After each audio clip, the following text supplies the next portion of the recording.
এইবাৰ আকৌ আমাৰ এওঁ বজাৰত কম দামত ভোট জলকীয়া পাই সৰহকৈ লৈ আহিলে। অৱশ্যে আচাৰ বনালোৱে, ভোট জলকীয়া আচাৰ আকৌ লৈ আহিলে। তাকে ভাবিলোঁ অকণমান সৰিয়হ দি বনাওঁ। কেনেকৈনো বনালোঁ ভিডিঅ'টো বনাই শ্বেয়াৰ কৰিছোঁ দেই।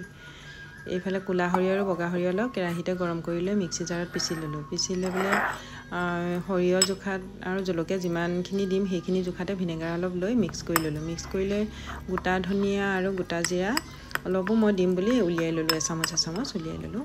সেই মছলাখিনি নিদিলেও হয়, পিছে মই কিন্তু মোৰ ভাল লাগে কাৰণে মই দিছোঁ আৰু। তেনেকৈ উলিয়াই লৈ পেলাই সেইখিনি মছলাকো অকণমান কেৰাহীতে গৰম কৰি ল'লোঁ। গৰম কৰি লৈ সেইখিনিকো মিক্সিত পিচি ল'লোঁ। পিচি লৈ পেলাই কেৰাহীত তেল অলপ গৰম কৰি লৈ তাতে পাঁচফোৰণ আৰু ৰচুন কেইফুটামান দি ল'লোঁ।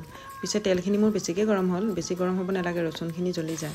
তাৰপিছত এইফালে ভোট জলকীয়া, গৰম তেল, সৰিয়হ আৰু এই মছলাখিনি সকলো মিক্স কৰি ভালকৈ সানি ল'লোঁ। সনাৰ লগে লগে ইমান ধুনীয়া গোন্ধ আহিছে, খাওঁ খাওঁ লাগি গৈছে। তাৰপিছত দুদিন ৰ'দত থৈ বৈয়ামত ভৰাই খাব পৰা হৈ যাব আৰু। আপোনালোকে এবাৰ বনাই চাবচোন, খাই বৰ ভাল লাগে।